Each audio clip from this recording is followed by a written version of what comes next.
Turagusuhuje nanone tukwifuriza ibihe byiza wowe ugomeza gukurikira ibiganiro tukugezaho. Tugiye kukugezaho amwe mu makuru agezweho aka kanya, aho tugiye kuyahera mu yavugwa mu karere cyane cyane mu Burundi, aho perezida w'u Burundi Ndayishimiye Evariste nyuma yo gufunga imipaka ihuza iki gihugu cye n'u Rwanda, abarundi bari gutaka inzara, ndetse inzara iri kuvuza ubuhuha muri iki gihugu nyuma y'uko iyi mipaka imaze igihe yarafunzwe n'uyu muperezida w'u Burundi.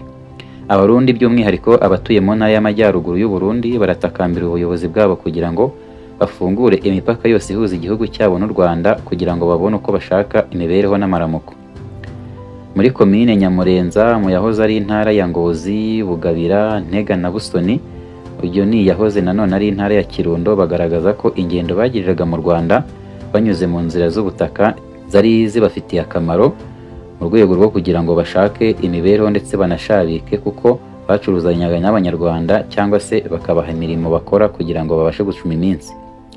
Umucuruzi wo muri Nyamurenza yasobanuye ko mbere y'uko imipaka ifungwa yajyaga gucuruza inkoko mu Rwanda agatahana imyenda ya caguwa akayicururiza iwabo, ahamya ko ndetse imibereho y'icyo gihe ye yari ihagaze neza.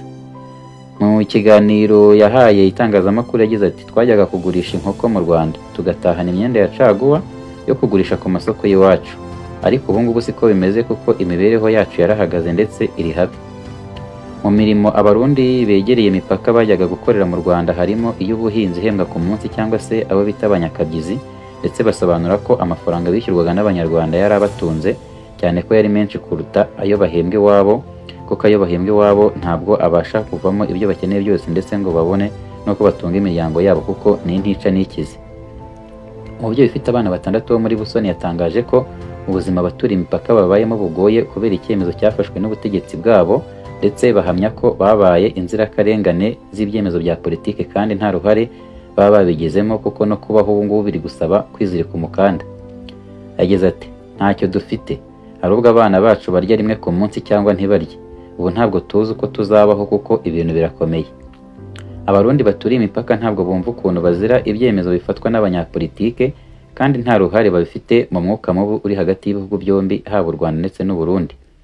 Ibyo babishingiraho basaba ubutegetsi bwabo gufungura imipaka vuba na bwangu kugira ngo babashe gushaka imibereho mu buryo buboroheye. Umucuruzi yatakambye agira ati, nta ruhare tugira muri politiki, turashaka gukora kugira ngo tubeho, nimudufungurire imipaka. Uburundi bwafunze imipaka yabwo n'u Rwanda muri Mutarama mu 2024, aho bwashinzaga u Rwanda gufasha umutwe witwaje intwaro wa Red Tabara. Iki kirego u Rwanda rwagiteye utwatsi, rugaragaza ko ari uburyo bwo kwihunza inshingano zo gukemura amakimbirane hagati y'ibihugu byombi. Muri Werurwe mu 2025, intumwa z'ibihugu zombi zahuriye mu biganiro kugira ngo zikemure aya makimbirane. Mu gihe hari icyizere ko umubano ushobora kuba mwiza vuba, Perezida Evariste Ndayishimiye yongeye kwibasira u Rwanda mu mvugo ze zikomeye. Perezida Ndayishimiye yavuze ko mu gihe u Rwanda rutarashyikiriza u Burundi abagerageje gukuraho ubutegetsi bwa Pierre Nkurunziza muri Gicurasi mu 2015, imipaka atazigera yifungura na rimwe. Perezida w'u Burundi Evariste Ndayishimiye yatangaje ko atazigera afungura imipaka ihuza igihugu cye n'u Rwanda mu gihe rutaramuha abagerageje guhiruka ubutegetsi bwa Pierre Nkurunziza wayoboye iki gihugu mu myaka yashize akaza kwitaba Imana. Ibijyanye n'umubano w'u Rwanda n'u Burundi, Perezida Ndayishimiye yabigarutseho mu kiganiro yagiranye n'itangazamakuru, aho yagiranye ikiganiro na televiziyo ya TV5 Monde. Yavuze ko mu 2020 yafashe icyemezo cyo gufunga imipaka mu gushaka kugaragaza ko afite ubushake bwo kuzahura umubano hagati y'u Burundi n'u Rwanda wari umaze igihe warazahajwe, ndetse avuga ko wari umaze igihe utifashe neza. Mu gusobanura ibi, Perezida Ndayishimiye yagize ati, mu 2020 nashaka kwerekana ubushake mfite, fungura imipaka tujyana mu biganiro. Twarahuye turaganira kandi tubyumvikanaho neza. Hari amatsinda ya tekinike yahuye inshuro zirenga 5 kandi bakabyumvikanaho, ariko iyo bigeze kubishyira mu bikorwa niho bigoranira. Perezida Ndayishimiye atangaza ibi mu gihe u Rwanda rumaze igihe kirekire rugaragaza ko rwiteguye koherereza u Burundi abagerageje guhiruka ubutegetsi bwa Pierre Nkurunziza ndetse bakanamwivugana. Mu 2015 nibwo Pierre Nkurunziza yahirizwe ku butegetsi ndetse yivuganwa n'abantu u Rwanda ruvuga ko rubafite, ariko hakiri igihe kirekire kugira ngo ruboherereze abarundi kuko hari ibyo batari bumvikanaho. Umunyamabanga wa leta muri Minisiteri y'Ububanyi n'Amahanga n'Ubutwererane ushinzwe ubufatanye n'akarere General Retired James Kabarebe aherutse gutangaza ko u Rwanda rugifite aba Barundi kandi ko rwasobanuriye u Burundi imbogamizi ziri mu kuboherereza nta bwishingizi. Kabarebe yagize ati nta hantu twabashyize, turabafite, twabashyikiriza u Burundi kandi nabo barabizi, twanabiganiriyeho n'uburyo twabubashyikiriza. Ntabwo wakoherereza abantu utijejwe ko ikizababaho cyose uzakirengera cyangwa uzakibazwa. Aho niho turi ubu ngubu. Guverinoma y'u Rwanda isobanura ko aba Barundi bari mu nshingano z'ishami ry'umuryango w'abibumbye rishinzwe kwita ku mpunzi UNHCR kuko ari impunzi.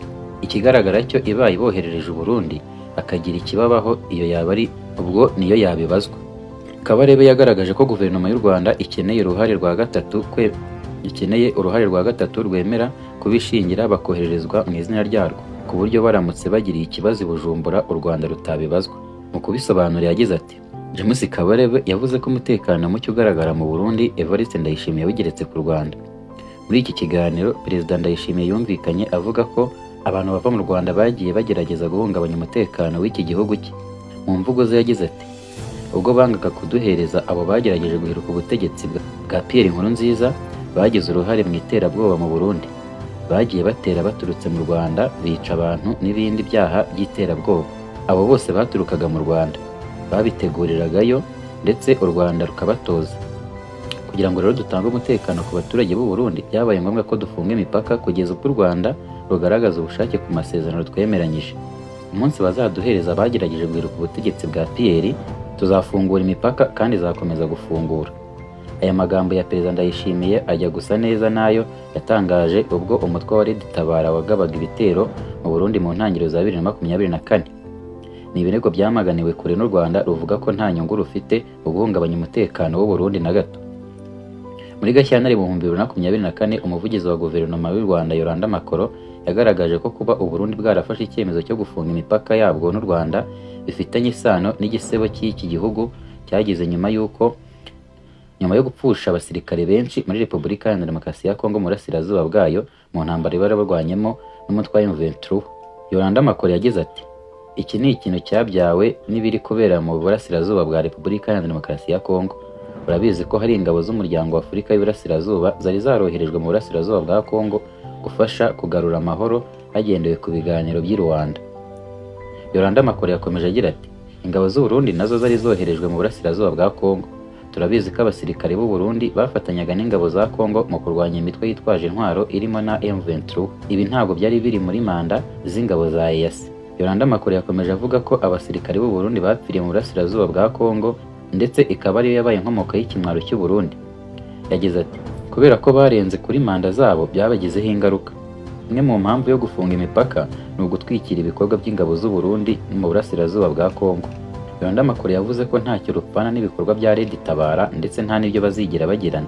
Yagize ati nta kuri na guto kuri muri ibyo Perezida Ndayishimiye avuga. Nta ruhare dufite mu bikorwa by'umutwe wa Red Tabara. Ni umutwe ukorera muri Kivu y'Amajyepfo. Mu Majyepfo ashyira uburasirazuba bwa Kongo ntabwo ari mu Rwanda. Ntabwo ufashwa n'u Rwanda nta na rimwe ndetse uzigira ufashwa n'u Rwanda nta n'uruhare tuzigera tubigiramo. Abarundi bakwiriye guhangana n'iki kibazo ku giti cyabo na Kongo aho kugerageza kuzana mu Rwanda kandi ibyo ngibyo ntabwo ari ibintu bitureba. Yakomeje avuga ko kuba Burundi n'u Rwanda bitabanye neza ari ibintu bihangayikishije kuko ibihugu byombi bifite byinshi bibihuza. Uretse ibyo kandi Perezida w'u Burundi Evariste Ndayishimiye yakunze kwigamba cyane ko azatera u Rwanda ndetse anatangaza ko u Rwanda rudafite igisirikare gikomeye kumurusha. Perezida Ndayishimiye yavuze ko u Burundi bufite igisirikare gikomeye ndetse biteguye kugishoza intambara ku Rwanda mu gihe cyose babishakiye.